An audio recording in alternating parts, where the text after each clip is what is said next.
Todos aquí de vuelta para poder hacer nuestra recopilación de Génesis capítulo 25. Pero antes de empezar, sabemos que necesitamos la oración. Sin la ayuda de nuestro Padre, esto sería imposible, ¿verdad? Así que si gustan acompañarme, por favor, cerremos los ojitos. Gracias, Padre Celestial, por este día. Gracias por darnos un día más para respirar, un día más de vida. Pero deseamos que este día y todos los días de vida que tengamos, hagamos siempre tu voluntad, que seamos siempre guiados bajo tu amor, bajo tu protección, Padre. Ayúdanos a poder servirte y agradarte, hacer en cada paso, en cada momento, en cada acción, en cada decisión, cada vez que hablamos, que digamos algo, que reaccionemos, que hagamos siempre las cosas basadas en tus enseñanzas, Padre, que seamos siempre guiados de acuerdo al amor que Jesús nos enseñó, que apliquemos en nuestras vidas las enseñanzas que Jesús nos mostró. Ayúdanos, Padre, a permanecer siempre fuertes, firmes, con una fe inquebrantable, que cada día la aumentemos más, Padre. Danos la fortaleza para seguir adelante. Guíanos también para poder ayudar a las personas que te necesitan, que necesitan saber de ti, que necesitan conocer de ti, que necesitan acercarse más a ti. Guíanos, ayúdanos y perdónanos, por favor, por nuestras faltas. Líbranos de todo mal y te pedimos todo esto en el nombre de Cristo Jesús, tu Hijo amado. Amén. Muy bien, amigos. Entonces, como vemos en este capítulo, Abraham murió, ¿verdad? Y también sabemos que Abraham volvió a casarse. No estuvo solamente con Sara. Al morir Sara, luego se volvió a casar. Entonces, Abraham volvió a casarse y su nueva esposa se llamaba Cetura, con la cual tuvo 6 hijos. Después, Abraham murió a la avanzada edad de 175 años y fue sepultado por sus hijos Isaac e Ismael. Entonces, no estaba solo. Abraham siempre fue un hombre muy amado, siempre fue un hombre muy respetado, muy querido. Y el momento de su muerte estaba junto con su hijo y con su esposa. Entonces fue sepultado por sus hijos, como dice acá, Isaac e Ismael. ¿Dónde lo sepultaron? Lo sepultaron en la misma cueva que él compró para su esposa Sara, que estaba en Macpela, cerca a Mamre. ¿Se acuerdan? Que pagó, creo que 5 plata, no sé cuánto exactamente, 5 libras de plata, alrededor de 5,000 kilos de plata fue lo que pagó. Pero bueno, en ese sitio, en esa cueva y que tenía todo el área verde también, fue donde fue enterrado Abraham junto con Sara, en el mismo sitio donde Sara había muerto. Entonces, luego nos hablan acerca de Ismael y luego nos hablan acerca de Isaac.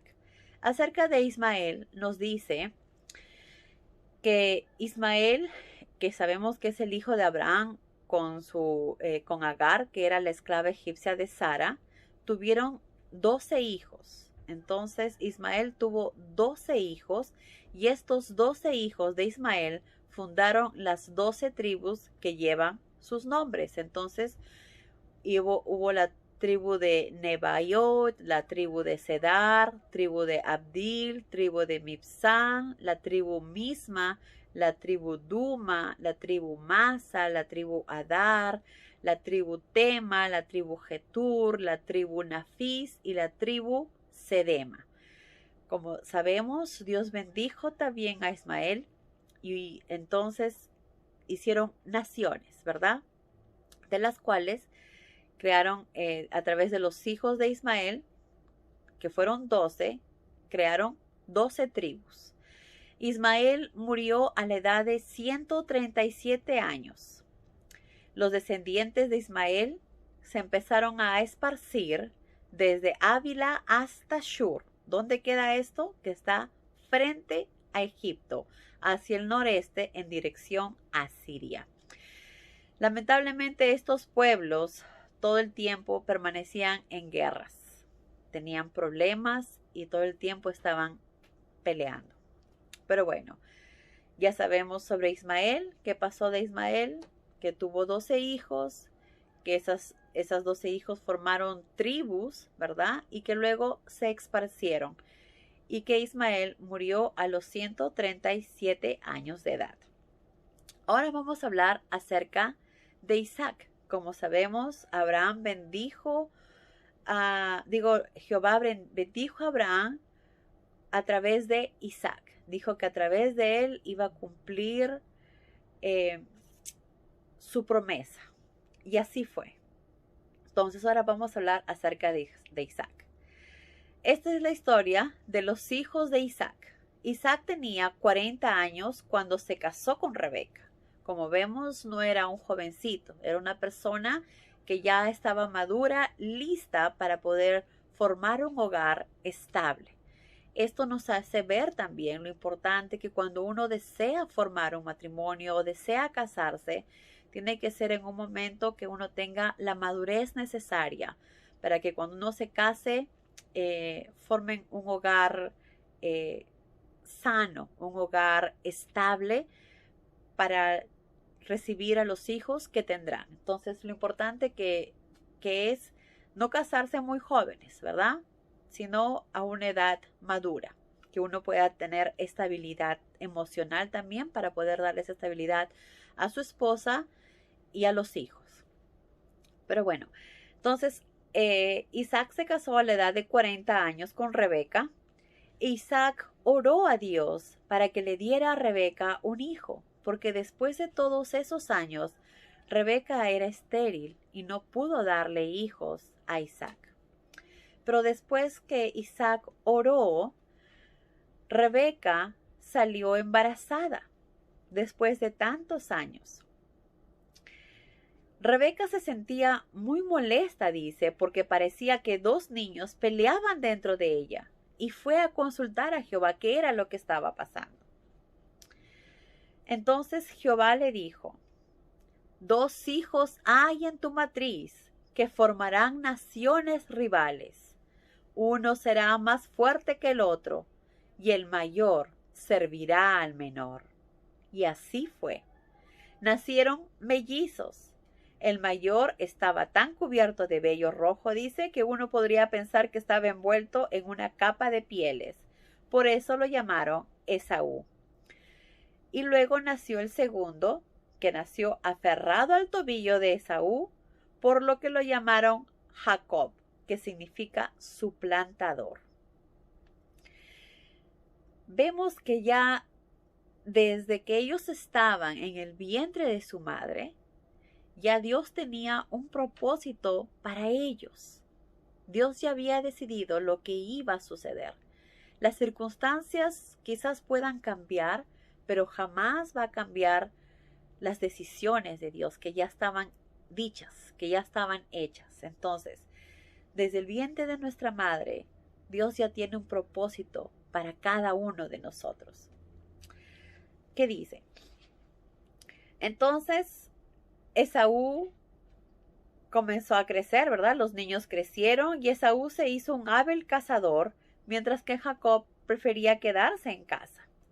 Esaú era el favorito de Isaac porque siempre le daba a su padre todo lo que cazaba, mientras que Jacob era el favorito de Rebeca.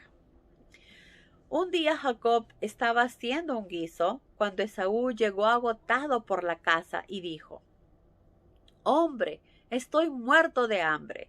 Dame un poco de esa cosa roja». De aquí, dice, provino el sobrenombre Edom, que significa rojo. «Muy bien», le dijo Jacob, «pero dame en cambio tu primogenitura». Como sabemos, el primogénito era Esaú y era el que tenía que recibir todos los derechos por primogénito, que tenía muchos derechos en ese tiempo. Y probablemente era algo que Jacob deseaba también. Y ésta vio una oportunidad para hacerlo. Pero obviamente también dependía de su hermano Esaú si le decía aceptaba o no. Vemos qué pasa. Entonces, ¿de qué me sirve la primogenitura si me muero de hambre?, dijo Esaú. Entonces Jacob le dijo, entonces júrame delante de Dios que es mía. Esaú hizo el juramento y vendió así sus derechos de hijo mayor al hermano menor. Qué pena, ¿verdad? Qué pena. Quizás tomó una decisión muy apresurada, sin pensar. Simplemente vio que tengo hambre y quizás no le tomó la debida importancia que tenía. Y vemos que era algo que obviamente Jacob deseaba mucho y por eso aprovechó esta oportunidad para hacerlo. Pero vemos que tampoco obligó, simplemente buscó el momento para ver si se hacía posible. Pero estaba en Esaú en aceptar o no. Pero también puede ser que Esaú no le haya tomado la debida importancia porque pensó que era algo sin importancia, que no era algo que realmente iba a trascender, sino como una broma quizás.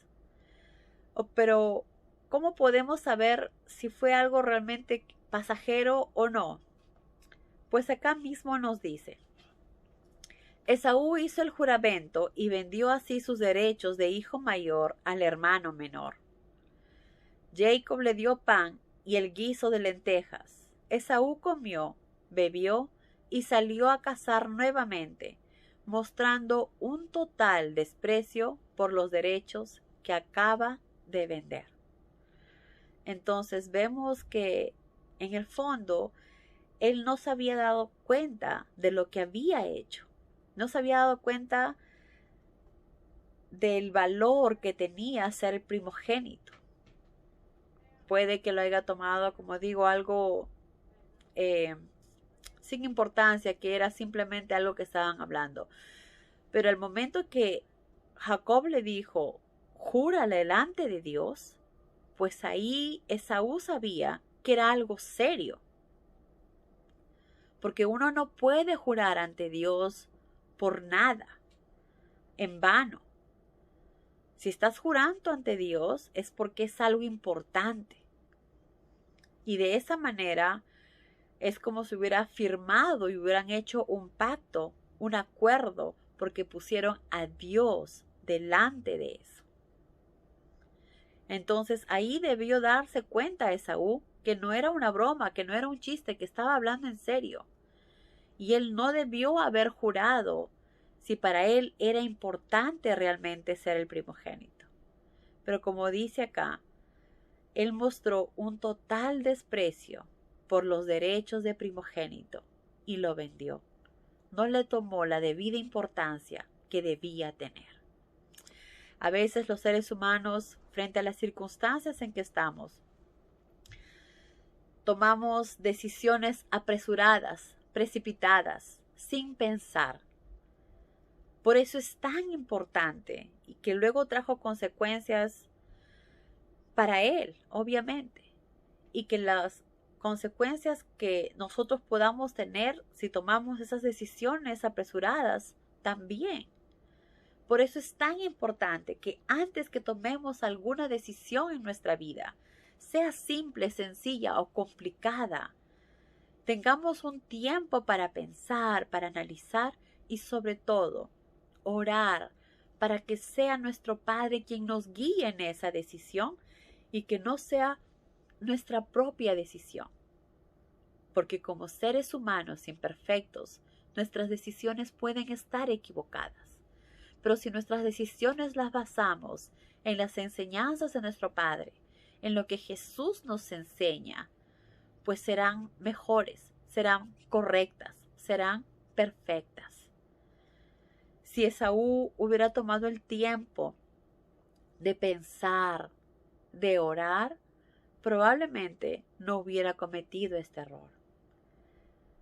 Lamentablemente, él respondió rápidamente y no le tomó la importancia debida de lo que él estaba haciendo. Esto nos ayuda a no cometer estos mismos errores, a pensar, a orar antes de tomar cualquier decisión es importante que nos tomemos nuestro tiempo antes de responder tan apresuradamente como lo hizo en el caso de Esaú. Frente a este mundo, frente a las circunstancias, tomemos siempre el tiempo que necesitamos y hagamos que cada respuesta, cada decisión sea siempre basada y guiada a través de las enseñanzas de nuestro Padre y de lo que Jesús nos mostró cuando estuvo acá, de lo que Jesús nos enseña en su palabra. Que Dios los bendiga, amigos, y que tengan un día maravilloso. Adiós.